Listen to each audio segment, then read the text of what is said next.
Hello everyone, মাত্র কয়েকদিনের মধ্যে সিদ্ধান্ত নিয়ে কিছুটা হাওয়া বদল করার জন্য আমরা তিনজনে মিলে বেড়াতে চলে এসেছিলাম গোয়াতে। যদিও বা এটা আমার আর রোহনের কারোরই প্রথমবার এখানে বেড়াতে আসা নয়, এর আগেও আমরা বেশ কয়েকবার এখানে এসেছি।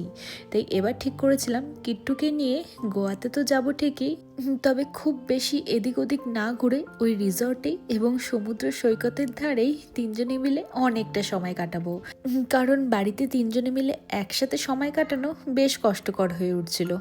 তো যাই হোক, শুক্রবার আমরা রাতের দিকে এখানে এসে পৌঁছেছিলাম, আর পরের দিন শনিবার তিনজনেরই ঘুম ভাঙতে ভাঙতে অনেকটা সময় হয়ে গিয়েছিল। তাই ঠিক করলাম একবারে ফ্রেশ হয়ে আমরা বেরিয়ে যাব লাঞ্চে। তো তার আগে বাড়ি থেকে নিয়ে আসা সবজি, চাল, ডাল এইসব দিয়ে কিট্টুর জন্য খানিকটা খিচুড়ি বানিয়েছিলাম। এখন না হয় এটা খেয়ে যাক, আর লাঞ্চে গিয়ে তো আমাদের সাথে টুকটাকও অবশ্যই খাবে।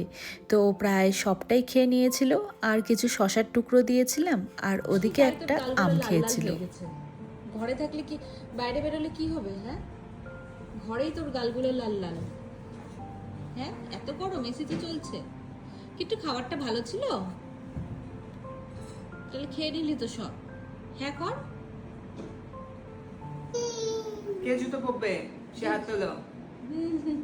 কিন্তু কখন থেকে রেডি জুতো পরে বাইরে যাওয়ার জন্য, তাই না? তো একটা বড়সড় কাজ কমপ্লিট হয়ে গিয়েছে, মানে কিট্টুকে খাইয়ে দাইয়ে রেডি করিয়ে দিয়ে এখন আমরাও দুজনে রেডি হয়ে গিয়েছি। চলুন বেরিয়ে পড়ি। আর অনেকে আমার এই ড্রেসের লিঙ্কটা চেয়েছিলেন, যেটা আমি জুডিওর সেল থেকে কিনেছিলাম। খুব বেশি নয়, 400 টাকার মতো হয়তো দাম নিয়েছিল। এবার যাওয়ার আগে কিট্টুর প্রয়োজনীয় খাবার দাবার, মানে টুকটাক স্ন্যাক্স এই সব নিয়ে নিয়েছি। আর দেখুন না, বাইরে এত সুন্দর রোদ উঠেছিল, তাই ভাবলাম কিছুটা জামা কাপড় ধুয়ে মেলে দিয়ে যাই। বেড়াতে এলেও বাড়ির মতো না হলেও কাজ কিন্তু কোনো অংশেই আমাদের মায়েদের কম থাকে না। ঠাকুর, হ্যাঁ ঠা বললো জন্য। হ্যাঁ হ্যাঁ, নন করো ঠাকুরকে। তো আগে যখন আমি আর রোহন গোয়াতে এসেছিলাম বিয়ের পরে হানিমুনে, তখন আমরা স্কুটি নিয়ে ঘুরেছিলাম।